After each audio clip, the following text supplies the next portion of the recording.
ಭೂಮಿ ಮೇಲಿನ ಹೂಡಿಕೆ ಎಷ್ಟು ಮುಖ್ಯ? Louis great thinker said the best investment on earth is on earth ಅಂತ. 2004 Nagarbhavi they got allotted at 200 rupees ಅಂತ ಹೇಳ್ತಾರೆ. Today it is selling may be 20,000 in Nagarbhavi and all 25,000. So ಬೆಂಗಳೂರಲ್ಲಿ ಯಾವ ಭಾಗದಲ್ಲಿ ಆಸ್ತಿ ಖರೀದಿ ಬೆಸ್ಟ್ ಅಂತ ನಿಮಗೆ ಅನ್ಸುತ್ತೆ? Always look for not a region. Look for development in that areas what is happening. ಎಲ್ಲಿ ನಿಮಗೆ ರಿಂಗ್ ರೋಡ್ ಕನೆಕ್ಟಿವಿಟಿ ಇದೆ, ಎಲ್ಲಿ ಮೇನ್ ಇಂಪಾರ್ಟೆಂಟ್ ಏರ್ಪೋರ್ಟ್ ಎಲ್ಲಿದೆ ನೋಡಿ. ರಿಯಲ್ ಎಸ್ಟೇಟ್ ಗ್ರೋತ್ಗೆ ಯಾವತ್ತೂ ಸ್ಟಾಪ್ ಇಲ್ಲ. ಬಿಕಾಸ್ ಏನು ಪ್ರಿಷಿಯಸ್ ಇರುತ್ತೆ, ಏನು ಶಾರ್ಟೇಜ್ ಇರುತ್ತೆ ಅದು ಬೇಕೇ ಬೇಕು. Bengaluru has so own charm. ಯಾರು ಬೆಂಗಳೂರಿಗೆ ಬರ್ತಾರೋ 5 years 6 years ಬೆಂಗಳೂರಲ್ಲಿ ಇದ್ರೆ ಅವ್ರು ರಿಟೈರ್ಮೆಂಟ್ ಆದರೂ ಹೋಗಲ್ಲ ಅವರು. ಸ್ಟಾಕ್ ರೀತಿ ಭೂಮಿಯನ್ನು ಖರೀದಿಸಬಹುದಾ? I think it may come in future. Piece by piece square feet ಥರ ಇನ್ವೆಸ್ಟ್ ಮಾಡ್ಬೋದು ಅನ್ಸುತ್ತೆ. But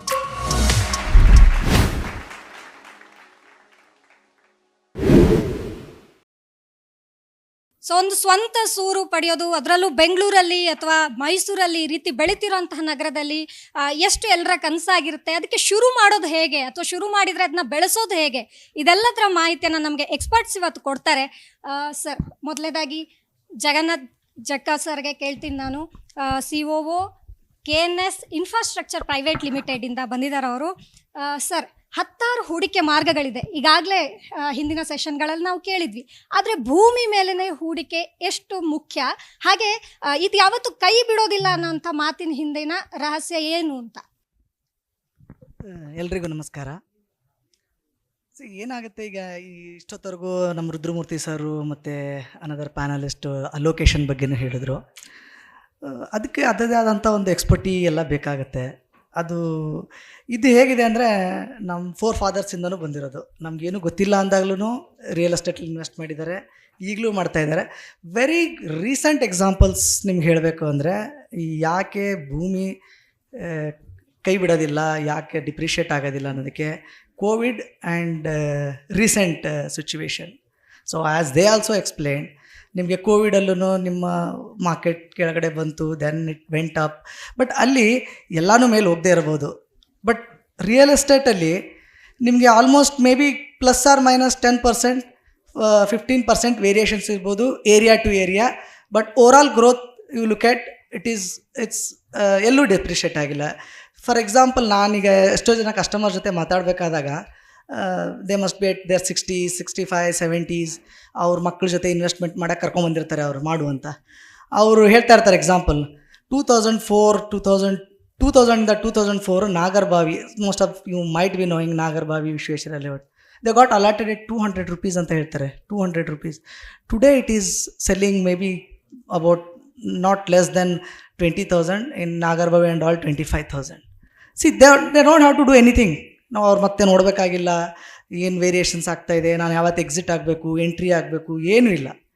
only thing they have to make sure that they buy with reputed people, with approval clear. ಸ್ವಲ್ಪ little costly ಆಗ್ಬೋದು. They have to take a cautious before they invest ಅಷ್ಟೇ. ಅದಕ್ಕೆ ಬಿಟ್ಟರೆ ಇನ್ನೇನು ಇದರಲ್ಲಿ ಬೇಕಾಗಿರಲ್ಲ. And when you are investing in other asset class, ನಿಮ್ಗೆ ಯಾವ ಫೈನಾನ್ಷಿಯಲ್ ಫೆಸಿಲಿಟೀಸು ಇರೋದಿಲ್ಲ.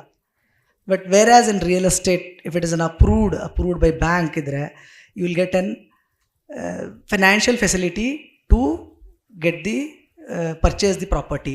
ವೆನ್ ಯು ಹ್ಯಾವ್ 20-25% ನಿಮ್ಮ ಹತ್ರ ಇದ್ದರೆ, another 70-75% bank will help you to buy it once if you have an regular income.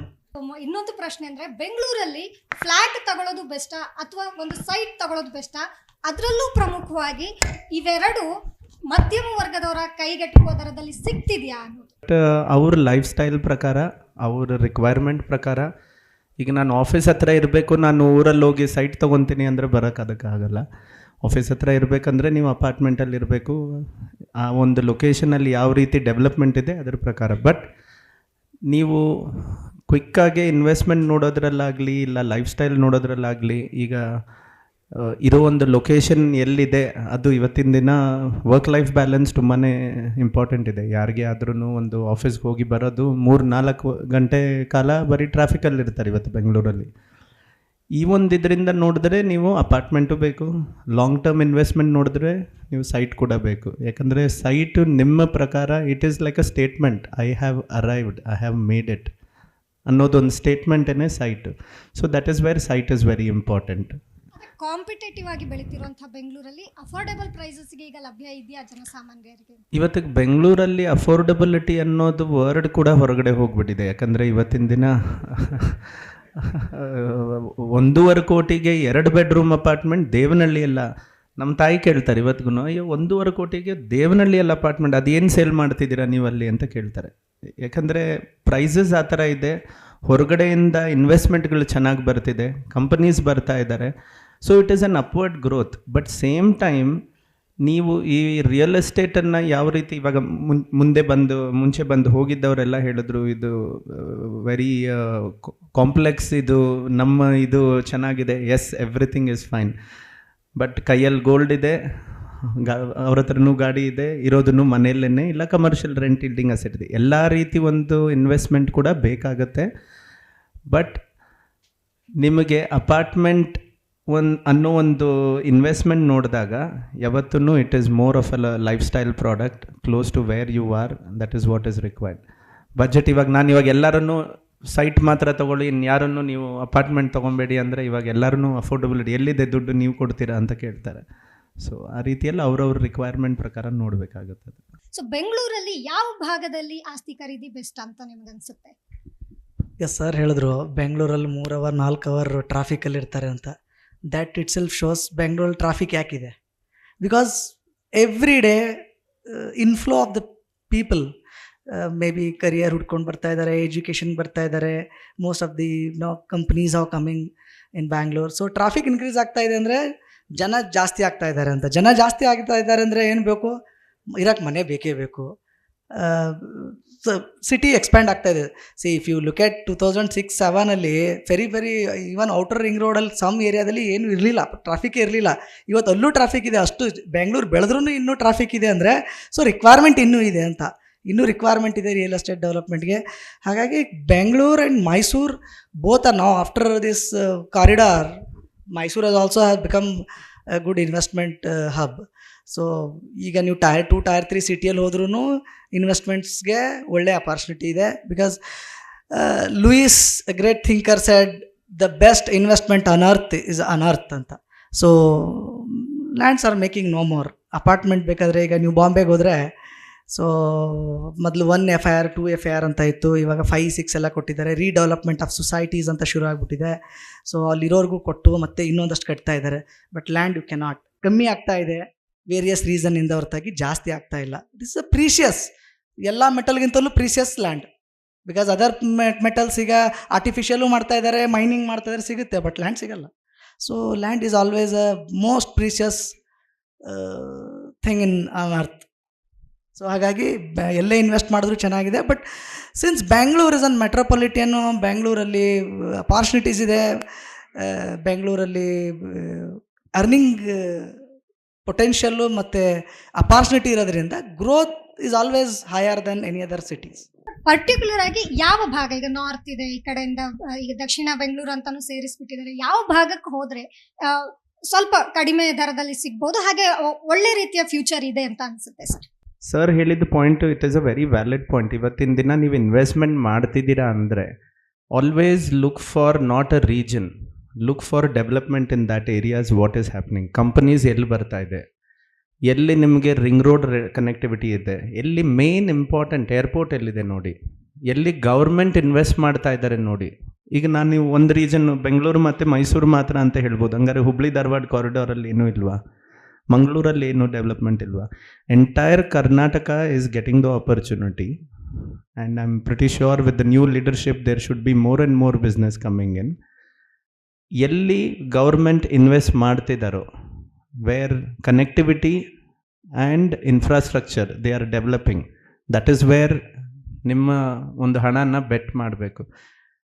All type of investment can not be ಬರೀ north ಬ್ಯಾಂಗ್ಳೂರಲ್ಲಿ ಮಾಡಿ, south ಬ್ಯಾಂಗ್ಳೂರಲ್ಲಿ ಮಾತ್ರ ಮಾಡಿ, ಮೈಸೂರಲ್ಲಿ ಮಾತ್ರ ಮಾಡಿ, ಅಲ್ಲಿ ಅದು ಬರ್ತಿದೆ, ಇಲ್ಲ ಈ ಥರದ್ದೊಂದು ಡೆವಲಪ್ಮೆಂಟ್ ಇದೆ ಅನ್ನೋದದು ರಾಂಗ್. ಅದು ಎಲ್ಲಿ ಡೆವಲಪ್ಮೆಂಟ್ ಇದೆಯೋ ಅಲ್ಲಿ ಇನ್ವೆಸ್ಟ್ ಮಾಡಿ. ನಾವು ಕ್ಲೈಂಟ್ಸಿಗೆ ಯಾವತ್ತೂ ಅದೇ ಹೇಳೋದು, ನಾರ್ತಲ್ಲಿ ತೊಗೊಂಡ್ರೆ ಬೆಸ್ಟಾ, ಸೌತಲ್ಲಿ ತೊಗೊಂಡ್ರೆ ಬೆಸ್ಟಾ? ಸರ್ ಕಾಯಿನ್ ಹಾಕ್ಬಿಡಿ, ಯಾವುದು ಬರುತ್ತೆ ನೋಡೋಣ ಅಂತ ಹೇಳ್ತೀವಿ. So there is no point.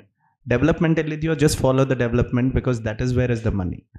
ಈಗ ಯಾವುದೇ ಜಿಲ್ಲೆಯಲ್ಲಾದರೂ ಅಭಿವೃದ್ಧಿ ಇರೋ ಕಡೆ ಈಗ ಇನ್ವೆಸ್ಟ್ ಮಾಡ್ಬೋದು ಅಂತ ಹೇಳ್ತಿದ್ರಿ. ಹಾಗೆ ಕೃಷಿ ಭೂಮಿ ತಗೊಳ್ಳೋದು ಬೆಸ್ಟ್ ಅಥವಾ ಕನ್ವರ್ಟೆಡ್ ಲ್ಯಾಂಡ್ ತಗೊಳ್ಳೋದಕ್ಕೆ ಯಾವ ಆಯ್ಕೆಯನ್ನು ಜನ ಮಾಡಬೇಕು ಅಂತ ನೀವು ಸಜೆಷನ್ ಮಾಡ್ತೀರಾ? 2020 ಐ ಥಿಂಕ್ 20 ಜುಲೈಗಿಂತ ಮೊದಲು ಕೃಷಿ ಭೂಮಿ ಎಲ್ರಿಗೂ ಬೈ ಮಾಡೋಕ್ಕಾಗ್ತಿರ್ಲಿಲ್ಲ. There was lot of restrictions. ಈಗ ರಿಮೂವ್ ಆಗಿದೆ, ತೊಗೋಬೋದು. ಬಟ್ ಅಗೇನ್ ಕೃಷಿ ಭೂಮಿ ತಗೊಂಡ್ರೆ ನೀವು ಈ ಕೃಷಿ ಭೂಮಿಗೆ ನಿಮಗೆ ಫೈನಾನ್ಷಿಯಲ್ ಫೆಸಿಲಿಟೀಸ್ ಇರಲ್ಲ, ಬೈ ಮಾಡೋಕ್ಕೆ ಯೂಸೇಜ್ ರೆಸ್ಟ್ರಿಕ್ಷನ್ಸ್ ಇರುತ್ತೆ. ಮತ್ತು ನಿಮಗೆ ಸಿಟಿ ಹತ್ರದಲ್ಲಿ ಸಿಗಲ್ಲ. If you are living in Bangalore, ನೀವು ಕೃಷಿ ಭೂಮಿ ತೊಗೊಂಡು ಫಾರ್ ಅವೇ ತೊಗೊಂಡು if you have a smaller extent ಅದನ್ನು ಮ್ಯಾನೇಜ್ ಮಾಡೋದು ಅದೆಲ್ಲ it may be little difficult for them. But ಕೃಷಿ ಭೂಮಿ ಏನು ಇದಂತಲ್ಲ, any land is good. But converted land, sites, this are all smaller, ನಿಮಗೆ ಮ್ಯಾನೇಜ್ ಮಾಡೋಕ್ಕೆ, ಲಿಕ್ವಿಡೇಟ್ ಮಾಡೋಕ್ಕೆಲ್ಲ ಈಸಿ. ಸೊ ಹಾಗಾಗಿ you should always look at converted and residential if you have smaller investment. If you want to have larger investment, agriculture land is also good potential. If you could see, ನೀವು ನೋಡಿದ್ರೆ ಎಲ್ಲ ಕಡೆ agriculture land, real estate grow ಆಗಿದೆ ಮತ್ತು ಇವತ್ತು prices ಜಾಸ್ತಿ ಆಗಿದೆ ಬೆಂಗಳೂರಲ್ಲಿ ಅಂದರೆ that means agriculture lands rates ಜಾಸ್ತಿ ಆಗಿದೆ ಅಂತ.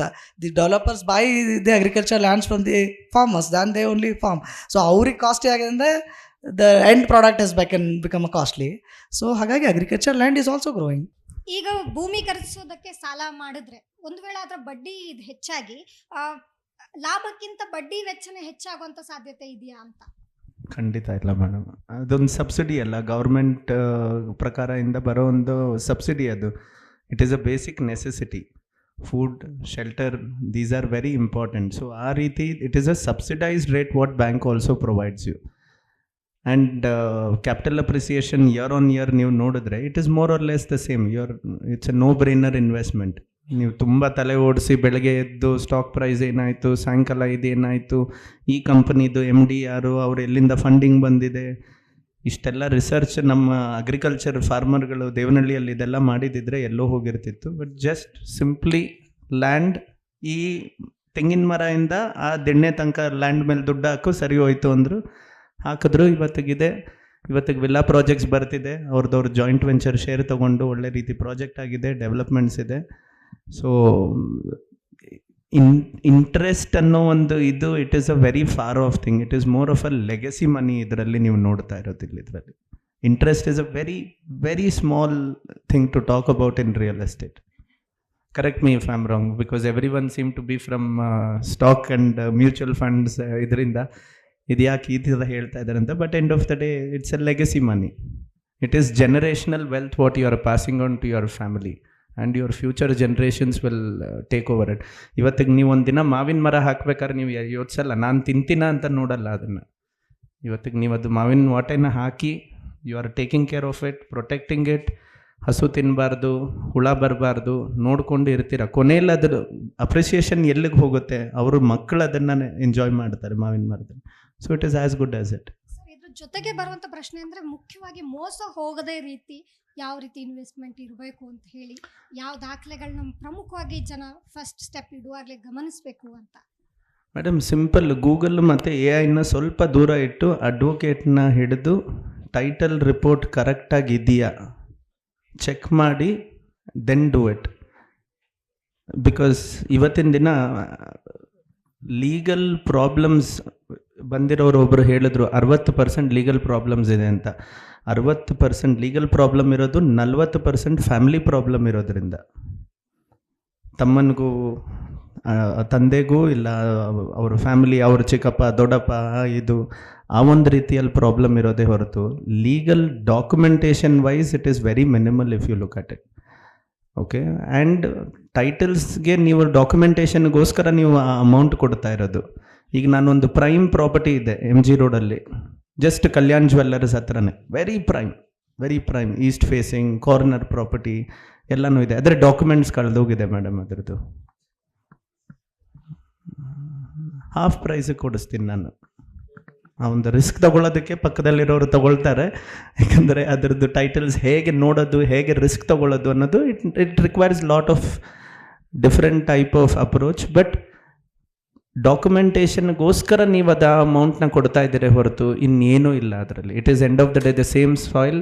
ಅಲ್ಲೂ ಬೋರ್ವೆಲ್ ಹಾಕಿದ್ರೆ ನೀರು ಸಿಗುತ್ತೆ, ಅಲ್ಲಿಗೂ ರೋಡ್ ಬರುತ್ತೆ. Location is different, but apart from that it's just the same land. So ಮುಂದಿನ 10 ವರ್ಷಗಳಲ್ಲಿ ಕರ್ನಾಟಕದ ರಿಯಲ್ ಎಸ್ಟೇಟ್ ಮಾರುಕಟ್ಟೆ ಯಾವ ದಿಕ್ಕಲ್ಲಿ ಸಾಗುತ್ತೆ ಅಂತ? If you see last 20-30 years, it has been exponential growth. So ಅದೇ ಥರ ಈಗಲೂ ಇನ್ನೂ ಗ್ರೋತ್ಗೆ, ರಿಯಲ್ ಎಸ್ಟೇಟ್ ಗ್ರೋತ್ಗೆ ಯಾವತ್ತೂ ಸ್ಟಾಪ್ ಇಲ್ಲ. ಬಿಕಾಸ್ ದಿಸ್ ಇಸ್ ವಾಟ್, ಏನು ಪ್ರಿಷಿಯಸ್ ಇರುತ್ತೆ, ಏನು ಶಾರ್ಟೇಜ್ ಇರುತ್ತೆ ಅದು ಬೇಕೇ ಬೇಕು. ಈಗ ಏನು ಶಾರ್ಟೇಜ್ ಇರುತ್ತೆ ಅದು ಜಾಸ್ತಿ ಆಗ್ತಾ ಹೋಗುತ್ತೆ. ಈಗ ಅಗ್ರಿಕಲ್ಚರ್ ಲ್ಯಾಂಡ್ ಇರ್ಬೋದು, ಅದು ಕಮ್ಮಿ ಆಗಿದೆ. ಅಗ್ರಿಕಲ್ಚರ್ ಪ್ರಾಡಕ್ಟ್ಸ್ ಬೇಕೇ ಬೇಕು. ಎಷ್ಟೇ ಆರ್ಟಿಫಿಷಿಯಲ್ ಮಾಡಿ ಎಷ್ಟೇ ಗ್ರೋ ಮಾಡಿದ್ರು 10 ಇಯರ್ಸ್ ನಂತರ ಅಗೇನ್ ಇಳುವರಿ ಕಮ್ಮಿ ಬರ್ತಾ ಹೋಗುತ್ತೆ. ಈಗ ಎಕ್ಸಾಂಪಲ್, ಮೊದಲೆಲ್ಲ ಚೆನ್ನಾಗಿ ಬರುತ್ತೆ ಅಂತ ಗೊಬ್ಬರ ಹಾಕಿದ್ರು, ಈಗ ಬರ್ತಾ ಇಲ್ಲ. ಸೊ ಅಗೇನ್ ಅಗ್ರಿಕಲ್ಚರ್ ಲ್ಯಾಂಡ್ಗೂ ಡಿಮ್ಯಾಂಡ್ ಬರುತ್ತೆ. ಪೀಪಲ್ ಆರ್ ಗ್ರೋಯಿಂಗ್, ಜನಸಂಖ್ಯೆ ಇದ್ದೇ ಇದೆ, ಎಲ್ರಿಗೂ ಮನೆ ಬೇಕೇ ಬೇಕು. ಈಗ ಸಪೋಸ್ ಎಷ್ಟು ಜನಕ್ಕೆ ಮನೆ ಇರುತ್ತೆ, ನಾವೊಂದು ಕಂಪ್ನಿಯಲ್ಲಿ ಕೆಲಸ ಮಾಡ್ತಾ ಇದ್ದೀವಿ ಅಂದರೆ 400 ಜನ ಇದ್ದೀವಿ ಅಂದರೆ 20% ಜನಕ್ಕೂ ಒಂದು ಮನೆ ಇಲ್ಲ. ಇನ್ನು 80% ಜನಕ್ಕೆ ಮನೆ ಬೇಕು. They are not going to go out of Bangalore. Bangalore has its own charm. ಯಾರು ಬೆಂಗಳೂರಿಗೆ ಬರ್ತಾರೋ 5 ಇಯರ್ಸ್ 6 ಇಯರ್ಸ್ ಬ್ಯಾಂಗ್ಳೂರಲ್ಲಿದ್ದರೆ ಅವ್ರು ರಿಟೈರ್ಮೆಂಟ್ ಆದರೂ ಹೋಗಲ್ಲ. ಅವರು they cannot go it outside Bangalore. Bangalore has its own attraction, its own ecosystem. ಇದು ಒಂದು ಇಕೋಸಿಸ್ಟಮ್ ಥರ ಬೆಳೆದ್ಬಿಟ್ಟಿದೆ. It's a global city. ಯಾಕಂದರೆ ನಾನು ಎಷ್ಟೋ ಜನ ಕಸ್ಟಮರ್ಸ್ನ ಇಂಟ್ರ್ಯಾಕ್ಟ್ ಮಾಡಬೇಕಾದಾಗ ಸೈಟ್ಗೆ ಹೋದಾಗ ಯಾವಾಗಲಾದರೂ I had met once guy from Assam. I said such a beautiful, ನಮಗೊಂಥರ ರಿಲ್ಯಾಕ್ಸಿಗೆ ಹೋಗ್ತೀವಿ, ನೀವು ದಿನ ರಿಲ್ಯಾಕ್ಸ್ ಮಾಡ್ಕೊಂಡು ಅಲ್ಲಿರ್ಬೋದು ಅಂದರೆ ಅಲ್ಲಿರೋರಿಗೆ ಗೊತ್ತಿದೆ ಆ ಪ್ರಾಬ್ಲಮ್ಮು. ಬೆಂಗಳೂರು ಅಷ್ಟು ಚೆನ್ನಾಗಿಲ್ಲ, ನಾನು ಇಲ್ಲೇ ಸೆಟ್ಲ್ ಆಗಬೇಕು ಅಂತ. Is constructed house and living here. You don't want to migrate back, you want to be here only. So ಹಾಗಾಗಿ Bengaluru and Karnataka is always ಲೆಗಾಸಿಯಿಂದ ನೋಡ್ಕೊಂಬನ್ನಿ, ವೆರಿ ಡೀಸೆಂಟ್, ಸ್ಟೆಬಿಲೈಸ್ಡ್ ಮತ್ತು ವೆರಿ ಸ್ಟೇಬಲ್ ಗ್ರೋತ್ ಇದೆ. ಈ ಥರ ಎಕ್ಸಾಗ್ರೇಟೆಡು ಮತ್ತು ಸಡನ್ ಫಾಲು ಆ ಥರದ್ದೆಲ್ಲ ಯಾವತ್ತೂ ರಿಯಲ್ ಎಸ್ಟೇಟಲ್ಲೂ ಇಲ್ಲ. In fact Karnataka has got its own way of growing ಇದೆ. So it will keep growing because ನಿಮಗೆ ಈಗಲೂ ನೋಡಿ ಎಲ್ಲ ಕಂಪ್ನೀಸ್ಗಳು ಮೆಜಾರಿಟಿ ಬೆಂಗಳೂರಿಗೆ ಬರ್ತಾ ಇದೆ. AI ಬಂತು, ಎಲ್ಲನೂ ಇಲ್ಲಿಗೆ. It is a tech hub. So ಹಾಗಾಗಿ ಏನು ಪ್ರಾಬ್ಲಮ್ ಇಲ್ಲ. It takes very good. We are hoping, last 16 to 19 it was very slow. 20 ಆದಮೇಲೆ 25ವರೆಗೂ ಒಳ್ಳೆ ಗ್ರೋತ್ ಇದೆ. Again next 10 year I think this growth will continue. ನಮ್ಮ ಆಡಿಯನ್ಸ್ಗೆ ಯಾರಿಗಾದರೂ ಎಕ್ಸ್ಪರ್ಟ್ಸ್ನ ಪ್ರಶ್ನೆ ಕೇಳೋದಿದ್ರೆ ಕೇಳ್ಬೋದು ಸರ್. ರಿಯಲ್ ಎಸ್ಟೇಟ್ನ ನಾವು ಬಿಸ್ನೆಸ್ ಥರ ನೋಡಿದರೆ ನಾವು ಸ್ಟಾಕ್ ಮಾರ್ಕೆಟ್ ಸ್ಟಾಕ್ ರೀತಿ ಭೂಮಿಯನ್ನು ಖರೀದಿಸ್ಬೋದಾ? ಆ ರೀತಿ ಏನಾದರೂ ಆಪ್ಷನ್ ಬಂದಿದೆಯಾ? ಈಗ ಗೋಲ್ಡು ETF ಮೂಲಕ, ಸಿಲ್ವರ್ನ ETF ಮೂಲಕ ಖರೀದಿಸ್ತಿದ್ದೀವಿ. ಈಗ ಸೆಬಿ ಕೂಡ ಹೊಸದು EGR ಏನೋ ಬಿಟ್ಟಿದೆ. ಅದೇ ರೀತಿ ಭೂಮಿ ಮೇಲೆ ಹೂಡಿಕೆ ಮಾಡೋಕ್ಕೆ ಇದೆಯಾ ಅಂತ ಆಪ್ಷನ್? ಎಸ್ ಇದೆ. I have one my good friend. So they have started. They are from real estate. So they are working on it. It is I think ಇನ್ನೂ ರೆಗ್ಯುಲೇಷನ್ ಬರಬೇಕಾಗಿದೆ. ಟೋಕನೈಜೇಷನ್ ಅಂತ ಮಾಡಿದ್ದಾರೆ. they buy a real estate product, they create a portfolio, and you can buy, I think, square feet, 1 square feet, 2 square feet. Sitting at Bangalore, you can buy Bombay property. This overall portfolio build ಮಾಡ್ತಾರೆ. So it is, I think it is in a early stage which working on. So ಆಗ್ತಾ ಇದೆ, already ಇದೆ. I think name is DRX ಅಂತ ಏನೋ ಇದೆ. So you can check that website. So they are doing it. I think it may come in future because you can piece by piece square feet ಥರ invest ಮಾಡ್ಬೋದು ಅನಿಸುತ್ತೆ. But still ಜನಕ್ಕೆ ಏನಿದೆ ಅಂದರೆ, as a maybe Indians, we want land on our name, registration ಆಗಬೇಕು, ನಮ್ಮ ಹೆಸರಲ್ಲಿ ಖಾತಾ ಇರಬೇಕು, ಅದು ಪ್ರಾಪರ್ಟಿ ನಮ್ಮ ಹತ್ರ ಇರಬೇಕು, ನಾವು ಹೋಗಿ ನೋಡ್ಕೊಂಬರ್ಬೇಕು ಆ ಪ್ರಾಪರ್ಟಿನ ವೀಕೆಂಡ್ ಇದ್ದಾಗ, ಯಾರು ಬಂದಾಗ ಹೋಗಿ ತೋರಿಸ್ಬೇಕು. It's all not only it is wealth and investment product, it is an emotional product. ಒಂದು ಸ್ಯಾಟಿಸ್ಫ್ಯಾಕ್ಷನ್ನು. ನನ್ನೊಂದು ಸೈಟ್ ಇದೆ, ನಮಗೊಂದು ಮನೆ ಕಟ್ಟಕ್ಕೆ ಅವರು. ಈಗ ಅಪಾರ್ಟ್ಮೆಂಟ್ ಇರೋರಿಗೂ ಎಷ್ಟೋ ಜನ ಲೈಫ್ ಸ್ಟೈಲ್ಗೋಸ್ಕರ ಸರ್ ಹೇಳ್ದಂಗೆ ಅಪಾರ್ಟ್ಮೆಂಟ್ ಇದೆ, they want to have one site. ಒಂದು investment, growth. Second self satisfaction. ಒಂದು ಪ್ರಾಪರ್ಟಿ ಇದೆ ಅನ್ನೋದೇ ಒಂದು satisfaction. Because we have built like that. ನಮ್ಮ ಮೈಂಡ್ ಸೆಟ್ ಹಂಗಿದೆ. ಇವಾಗ್ಲೂ ಪ್ರಾಪರ್ಟಿ ಮಾರಬೇಕಾದ್ರೆ ಭಾಳ ಯೋಚನೆ ಮಾಡ್ತಾರೆ, ಗೋಲ್ಡ್ ಮಾರಬೇಕಾದ್ರೆ ಭಾಳ ಯೋಚನೆ ಮಾಡ್ತಾರೆ, ಶೇರು, ಮ್ಯೂಚುವಲ್ ಫಂಡ್ ಏನು ಬೇಕಾದ್ರೆ ಟಕ್ ಅಂತ ಕ್ಲೋಸ್ ಮಾಡಿಬಿಡ್ತಾರೆ. ಎಷ್ಟೇ ಕಷ್ಟ ಇದ್ರೂ ಯೋಚನೆ ಮಾಡ್ತಾ ಇರ್ತಾರೆ. ಏನಕ್ಕೆ? It's a got its own emotions. So ಹಾಗಾಗಿ ಹಳೆ ಕಾಲದಿಂದನೂ ಅದಕ್ಕೆ ಅಸೆಟ್ ಮೇಲೆ ಮಾಡಿ. ಈಗೆಲ್ಲ 60s 70s ಅವ್ರ ಮಕ್ಕಳನ್ನ ಅವ್ರು ಏನೇ ಹೇಳಿದ್ರು ಕರ್ಕೊಂಡು ತಂದು ಮತ್ತೆ ಸೈಟು, ಅಪಾರ್ಟ್ಮೆಂಟೇ ಕೊಡಿಸ್ತಾರೆ, ಇರಬೇಕು ಒಂದು ಅಂತ. ಸೊ ಹಾಗಾಗಿ ಬರುತ್ತೆ ಅದೂ. May be it takes time. May be Gen Z people may have that, they explore that. Maybe people in their 40s 50s may not be so comfortable with this tokenisation, ಎಲ್ಲಿದೆ ಗೊತ್ತಿಲ್ಲ land, ನಾನು ಹಾಕಿದ್ದೀನಿ ಅನ್ನೋದು ಸ್ವಲ್ಪ mentally ಅವ್ರಿಗೆ ಅಷ್ಟೊಂದು peace ಇರಲ್ಲ. May be people are in their 20s, they may look at that in aggressive mode. But people at 50s, 30, 45 ಅವ್ರ 40s ಅಲ್ಲಿರೋರೆಲ್ಲ still they want to have real estate, real ಆಗಿ ನೋಡ್ಬೇಕು, ಅವರು ಟಚ್ ಮಾಡ್ಬೇಕು ಅದನ್ನ. ಓಕೆ ಸರ್, ಕೊನೆ 2 ಪ್ರಶ್ನೆ ಕೇಳಿ sir. Because your branded real estate is not affordable to middle class people. Lot of people buying revenue sites who have many katas like A kata, B kata, E kata. What is your view on purchasing the revenue sites? Another one thing, many developers selling flats. After that, they don't do any development work, infrastructure. Who is responsible for providing the infrastructure in that layout? See, A khata, B khata, E khata ಇದೆಯಲ್ಲ, ಅದರಲ್ಲಿ A khata, E khata ಎರಡು ಒಂದೇ. It's approved khata which is got an approval, got an approval from the concerned authority. ಯಾವ ಅಥಾರಿಟಿಯಲ್ಲಿ approval ತಗೋಬೇಕು ತಗೊಂಡಿರ್ತಾರೆ ಅವರಿಗೆ ಸಿಗೋದು approved khata. Earlier the general nomenclature A B ಅಂತ ಬಂದಿದೆ, ಬಟ್ ಈ ಖಾತಾ ಅಂದರೆ ಎಲೆಕ್ಟ್ರಾನಿಕ್ ಖಾತಾ ಅಷ್ಟೇ. ಸೊ ನಿಮಗೆ ತಗೊಳ್ಬೇಕಾದಾಗ ಈಗ ರೆವಿನ್ಯೂ ಅಂತ ಸ್ಟಾಪ್ ಆಗಿದೆ, ಈಗ ಮಾಡ್ತಾ ಇಲ್ಲ. It's I think completely stopped. Last 6-7 ಮಂತ್ಸಿಂದ ಯಾವ್ದು ರಿಜಿಸ್ಟ್ರೇಷನ್ಸ್ ಆಗಲ್ಲ. ತಗೊಳ್ಬೇಕಾದಾಗ ಅದಕ್ಕೆ ಹೇಳೋದು ಸ್ವಲ್ಪ ಕಾಸ್ಟ್ಲಿ ಆಗುತ್ತೆ, ಏನಕ್ಕಂದರೆ ಇನ್ಫ್ರಾಸ್ಟ್ರಕ್ಚರ್ ಬಿಲ್ಡ್ ಮಾಡ್ಕೊಡ್ಬೇಕಾಗತ್ತೆ. ನೀವು ಅಪ್ರೂವಲ್ ಇದೆನಾ, ರೇರಾ ರಿಜಿಸ್ಟರ್ ಆಗಿದೆನಾ, ಸರ್ ಹೇಳ್ದಂಗೆ ಗೂಗಲಲ್ಲಿ ಸರ್ಚ್ ಮಾಡ್ದೇನೆ ಡೈರೆಕ್ಟಾಗಿ 1 ಕೋಟಿ ಕೊಟ್ಟು ಪ್ರಾಪರ್ಟಿ ತಗೋತಾ ಇದ್ದೀರಾ, ಅಡ್ವೊಕೇಟ್ಸ್ಗೆ ಹೋಗ್ಬಿಟ್ಟು ಫೈಲ್ಸ್ ಕೊಟ್ಬಿಟ್ಟು ಪ್ರಾಪರಾಗಿ ನೀವು ಸ್ಯಾಟಿಸ್ಫೈ ಆದಮೇಲೆ ಪ್ರಾಪರ್ಟಿ ತಗೊಳ್ಳಿ. ಸೊ ಆವಾಗ ನಿಮ್ಗೆ ಯಾವುದೇ ಇಶ್ಯೂಸ್ ಬರೋದಿಲ್ಲ. ಇಲ್ಲಾಂದ್ರೆ ಏನಾಗುತ್ತೆ, ಐ ಹ್ಯಾಡ್ ಅನ್ ಇಂಟ್ರೆಸ್ಟಿಂಗ್ ಇದು ಈ ಗೂಗಲ್ದು. I am not saying that client is wrong, but may be he might have in between lawyer ಹತ್ರ ಎಷ್ಟು ಸರಿ ಹೋಗೋಣ ಅಂತ ಅವರೇ ನೋಡಿದ್ದಾರೆ. ನಮ್ಮದು ಡಾಕ್ಯುಮೆಂಟಲ್ಲಿ ಹಿಂಬರಹ ಅಂತ ಕೊಡ್ತಾರೆ, ಎಂಡೋರ್ಸ್ಮೆಂಟ್ ಅಂತ ಹೇಳ್ತಾರೆ. ದಟ್ ಈಸ್ ಕಾಲ್ಡ್ ಅವ್ರು ಹೋಗ್ಬಿಟ್ಟು ಹಿಂಗೆ ಟ್ರಾನ್ಸ್ಲೇಷನ್ ಮಾಡಿಬಿಟ್ಟಿದ್ದಾರೆ, back side of the page ಅಂತ ಬರ್ತಾ ಇದೆ. ನಮ್ಮವ್ರು ಕಳಿಸ್ತಾರೆ, ಅವ್ರು ಹೇಳ್ತಾರೆ back side of the page ಕಳಿಸಿ ಅಂತ, ಆ ಕಡೆಯಿಂದ ಮಾಡ್ತಾರೆ, ಈ ಕಡೆಯಿಂದ ಕಳಿಸ್ತಾರೆ. ಆಮೇಲೆ ಒಂದು ದಿವಸ ನಾನು ಯಾಕೆ ಇನ್ನೂ ಮುಗ್ದಿಲ್ಲ ಅಂದೆ, ಸರ್ ಹಿಂಗೆ ಕೇಳ್ತಾ ಇದ್ದಾರೆ ಅಂದ್ರೆ ಡಾಕ್ಯುಮೆಂಟ್ ಕೊಡಿ ಅಂದರು. ಸೈನ್ ಇದೆ, ಸೀಲ್ ಇದೆ ಲಾಸ್ಟ್ ಪೇಜಲ್ಲಿ. ಸ್ವಲ್ಪ ಯೋಚನೆ ಮಾಡಿದೆ, ಏನಂತ ಕೇಳ್ತಾ ಇದ್ದಾರೆ, ಇಲ್ಲ back side of the page ಅಂತ. ಬ್ಯಾಕ್ ಸೈಡ್ ಮತ್ತೆ ಹೋಗಿ ಲಾಯರ್ ಹತ್ರ ಕೇಳಿದೆ, ಇದಕ್ಕೆ ಇನ್ನೊಂದು ಏನಾರು ಬರುತ್ತಾ ಅಂತ. ನನ್ನ ಕನ್ಫರ್ಮೇಷನ್ ಇಲ್ಲ ಅಂದರು. ಆಮೇಲೆ ಸ್ವಲ್ಪ ಹೊತ್ತು ಆದಮೇಲೆ ಅದು ನಾನು ಟ್ರಾನ್ಸ್ಲೇಷನ್ ಏನಾರು ಮಾಡಿದಾರ ಇವರು ಅಂದ್ಕೊಂಡು, ಹೆಂಗೆ ಗೊತ್ತಾಗ್ತಾ ಇದೆ ನಿಮಗೆ, how do you come to know that there is another page which you are asking me back side of the page. No, I translated it showing back side of the page. ಹಾಗೆ ಆ ಥರ ಈ ಗೂಗಲಲ್ಲೆಲ್ಲ ಕೆಲವೊಂದು typical word, legal ವರ್ಡ್ಗಳು ಅಷ್ಟೊಂದು ಈಸಿಯಾಗಿ ಇದು ಮಾಡೋಕ್ಕಾಗಲ್ಲ. ಅವ್ರು ಹೇಳ್ದಂಗೆ ಲಾಯರ್ ಹತ್ರ ಹೋಗ್ಬಿಟ್ಟು ಒಂದು ಒಪಿನಿಯನ್ ತಗೊಳ್ಳಿ, ಬ್ಯಾಂಕ್ ಅಪ್ರೂವಲ್ ಆಗಿರೋ ಪ್ರಾಜೆಕ್ಟ್ ತಗೊಳ್ಳಿ. Project already developers bank approval ಮಾಡಿಸಿರ್ತಾರೆ. ಈಗ ನಿಮಗೆ ಪ್ಲಾನ್ ಅಪ್ರೂವಲ್ ಆಗಿರುತ್ತೆ, ರೇರಾ ಅಪ್ರೂವಲ್ ಆಗಿರುತ್ತೆ, ಬ್ಯಾಂಕ್ ಅಪ್ರೂವಲ್ ಆಗಿರುತ್ತೆ. ಆನ್ ಟಾಪ್ ಆಫ್ ದಟ್ ನೀವು ಮತ್ತೆ ನಿಮ್ಮ ಇನ್ನೊಂದು ಒಪಿನಿಯನ್ ತಗೊಂಡಿರ್ತೀರ. And people are there in last 20-30 years, 15 years, 10 years. You have to take care all this approval, RERA, bank approval. ಅದಾದಮೇಲೆ ನಿಮ್ಮ ಪರ್ಸ್ನಲ್ ಅಡ್ವೊಕೇಟ್ ಹತ್ರ ಒಂದು ಒಪಿನಿಯನ್. ಇಷ್ಟ ಆದಮೇಲೆ I think it's good to go, ಏನು ಪ್ರಾಬ್ಲಮ್ ಇರಲ್ಲ. ಒಂದು ಸಣ್ಣ ಪಾಯಿಂಟು, ಎ ಖಾತಾ, ಬಿ ಖಾತಾ, ಮತ್ತು ಇನ್ನು ನಾಳೆ ನಾಡಿದ್ದು ಬರ್ಬೋದು ಸಿ ಖಾತಾ ಮತ್ತು ಇ ಖಾತಾ ಎಲ್ಲ. ಆ್ಯಕ್ಚುಲ್ ಆಗಿರೋದು ಒಂದೇ ಖಾತಾ, ಒಂದೇ. ದೆರ್ ಇಸ್ ನೋ ಎ ಖಾತಾ, there is no B khata, it is ಖಾತಾ ಓನ್ಲಿ. ಓಕೆ, ಒಂದು.